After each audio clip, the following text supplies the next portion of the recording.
কি করে পারফেক্ট রাঙালুর পান্তুয়া ঘরেই বানিয়ে নেবেন সেটারই কিছু টিপস আর ট্রিক্স আজকে আমি আপনাদের সাথে শেয়ার করব।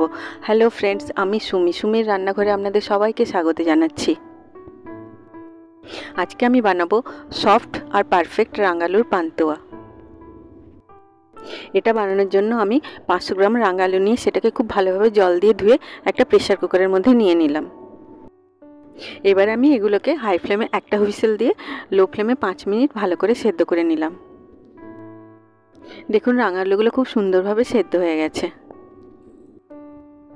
এখন আমি রাঙালুর বাইরের লাল খোসাটাকে ছাড়িয়ে নিলাম।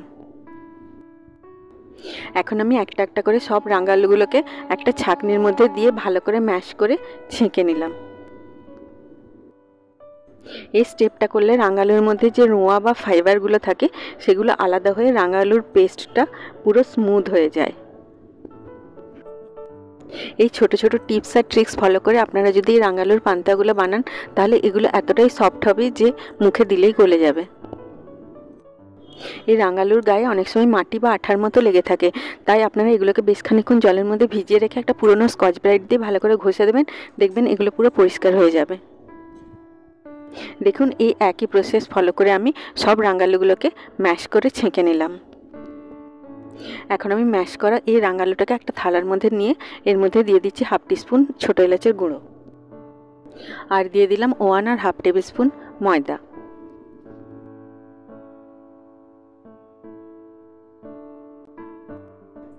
এখন আমি সব উপকরণগুলোকে খুব ভালোভাবে মিশিয়ে নিচ্ছি।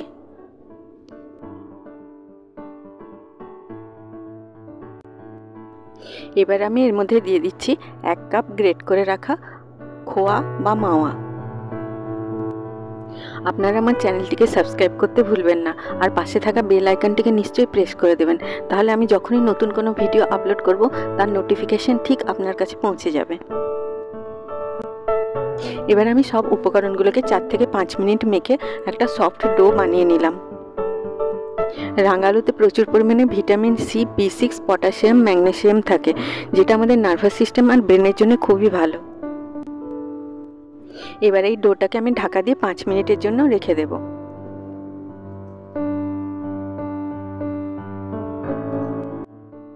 5 মিনিট পরে আমি হাতে একটু ঘি লাগিয়ে, আপনারা তেলও লাগাতে পারেন, একটা পাতিলেবুর সাইজের ডো নিয়ে এরকম পান্তুয়া শেপের বানিয়ে নিচ্ছি। ডোটা হাতের মধ্যে নিয়ে একটু প্রেসার দিয়ে গোল করবেন, তাহলে পান্তুয়াগুলোতে কোনো ক্র্যাক থাকবে না আর স্মুথ হবে।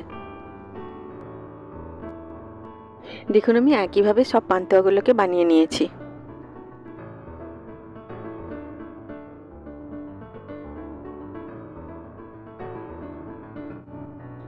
এখন আমি সুগার সিরাপটা বানানোর জন্য একটা ডেকচির মধ্যে নিয়ে নিচ্ছি 1 কাপ চিনি আর দিয়ে দিচ্ছি 1 কাপ জল। এখানে আপনারা জল আর চিনির পরিমাণটা সমান সমান রাখবেন। এখন আমি এটার মধ্যে 1/2 টিস্পুন মতো পাতিলেবুর রস দিয়ে দিচ্ছি। এটা দিলে চিনিটা ক্রিস্টালাইজ হয়ে সুগার সিরাপটা দানা দানা হয়ে যাবে না, আর এটাকে আমি মিডিয়াম ফ্লেমে ফুটিয়ে নিচ্ছি। এখানে আমাদের কোনো তারওয়ালা সুগার সিরাপ চাই না। দেখুন সুগার সিরাপটা ঘন আর একটু আঠালো হয়ে গেছে। এবার আমি গ্যাসের ফ্লেমটাকে অফ করে দেব। এখন আমি পান্তুয়াগুলোকে ডিপ ফ্রাই করার জন্য একটা কড়াইয়ের মধ্যে তেল নিয়ে নিচ্ছি। তেলটাকে আমি মাঝামাঝি গরম করে নেব। ডোয়ের একটুখানি টুকরো এই গরম তেলের মধ্যে ফেলে দিলে সেটা যদি একটু দেরিতে উপরে উঠে আসে তার মানে তেলটা মাঝামাঝি গরম হয়ে গেছে। এখন আমি তৈরি করে রাখা পান্তুয়াগুলো এর মধ্যে দিয়ে দিচ্ছি। আপনারা তেলটাকে খুব বেশি গরম বা ধোঁয়া ওঠা পর্যন্ত গরম করবেন না, তাহলে পান্তুয়াগুলো দেওয়ার সাথে সাথে বাইরেটা ব্রাউন হয়ে যাবে কিন্তু ভেতরটা কাঁচা রয়ে যাবে। খুব বেশি পরিমাণ পান্তুয়া একসাথে কড়াইয়ের মধ্যে দিয়ে দেবেন না, তাহলে এগুলো ভালো করে ভাজা যাবে না। এখন আমি এগুলোকে লো টু মিডিয়াম ফ্লেমে একটা সুন্দর গোল্ডেন কালার আসা পর্যন্ত নাড়াচাড়া করতে করতে ভেজে নিচ্ছি। এই সময় এগুলোকে আপনারা কন্টিনিউয়াসলি নাড়াচাড়া করতে থাকবেন, নয়তো এগুলো সব দিকগুলো সমানভাবে ভাজাও হবে না আর গোল্ডেন কালারটাও আসবে না। দেখুন পান্তুয়াগুলো খুব সুন্দরভাবে ভাজা হয়ে গেছে। এবারে এগুলো আমি তেল থেকে তুলে এক্সট্রা তেলটা ঝরিয়ে একটা প্লেটের ওপরে রাখা পেপার টাওয়েলের মধ্যে রেখে নেব। দেখুন প্রত্যেকটা পান্তুয়াতে কি সুন্দর একটা গোল্ডেন কালার চলে এসেছে। আপনারা আমার চ্যানেলটিকে সাবস্ক্রাইব করতে ভুলবেন না, আর পাশে থাকা বেল আইকনটি নিশ্চয়ই প্রেস করে দেবেন। তাহলে আমি যখনই নতুন কোনো ভিডিও আপলোড করব তখনই তার নোটিফিকেশান ঠিক আপনার কাছে পৌঁছে যাবে। এই একই পদ্ধতিতে আমি সব পান্তুয়াগুলোকে ভেজে নিচ্ছি।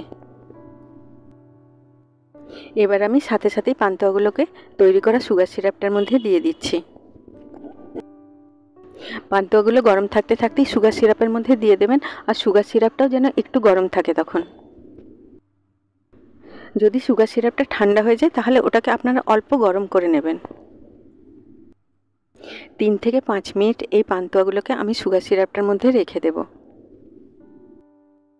আমার এই ভিডিওটি যদি আপনাদের ভালো লেগে থাকে আপনারা নিশ্চয়ই লাইক করবেন। আপনাদের এক একটা লাইক আমার কাছে অনেক বেশি মূল্যবান। দেখুন, দেখতে সুন্দর আর খেতে আরও বেশি সুন্দর নরম তুলতুলে রাঙালুর পান্তুয়া রেডি হয়ে গেল। আপনারা যদি এই রাঙালুর পান্তুয়াগুলোকে একটু অন্যরকমভাবে সার্ভ করতে চান তাহলে এরকম শর্ট গ্লাসের মধ্যে সার্ভ করতে পারেন, নয়তো বোলের মধ্যেও সার্ভ করতে পারেন।